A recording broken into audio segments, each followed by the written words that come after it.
Here is the steam engine. Over here we have the boilers, which are seated directly above the firebox. To get water in, you take off this bolt, pour in the water, and then you screw back in the bolt, and then it should be nice and tight.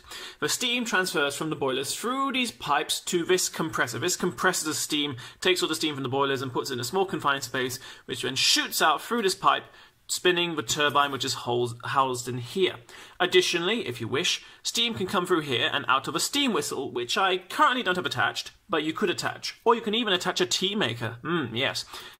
At the back we have the fireboxes and the two boilers. Back here we have the compressor, the steam is compressed in here from the boilers, and a safety valve. This cork seal is held down by a spring. When the pressure inside the compressor is greater than the force exerted by the spring, it pushes the cork seal up, allowing the steam to escape.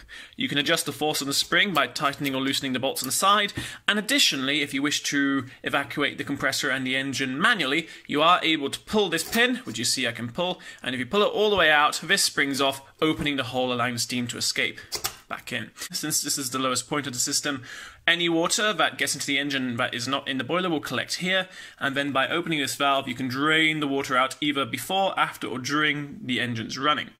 The turbine is inside this case. When the case is closed, it runs the best, but if you want to see the turbine, you open it up, and inside you see the turbine, which spins freely, either direction, and this nut here is unmovable. It is slightly too tight for the bolt, thus cannot be screwed on, or screwed tighter by the turbine, which was a problem earlier, nor can it be screwed off unless you have the appropriate tool.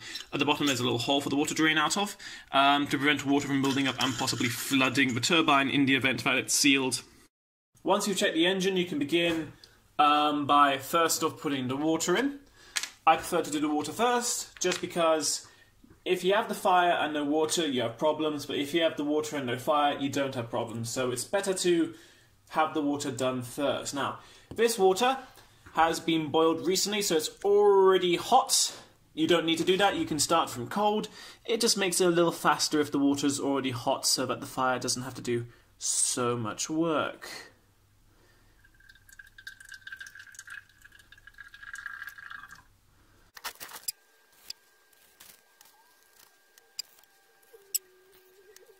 With the boilers full, I can now turn the caps back in. Broadly speaking, you want the equivalent of 1 tablet per firebox.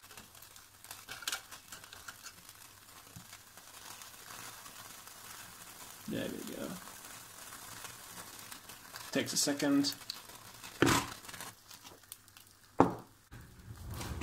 And using a little stoker wire, I shift the fire around, see that's quite hot, while this one's not too hot, to rearrange the fire so that it's burning in a way that I like it. That's the wet steam coming out, so I'm just going to mop that up.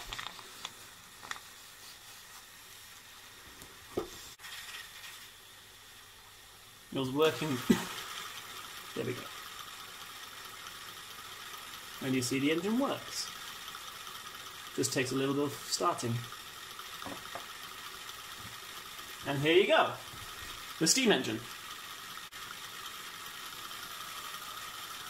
It's actually speeding up.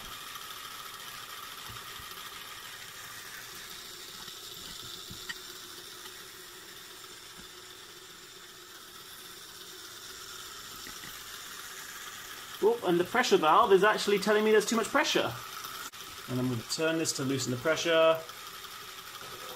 There we go. And yeah. The steam engine. Oh. And now it's running out of steam. Unfortunately, with such a small boiler, there's only so much steam. Oh, now it's starting again.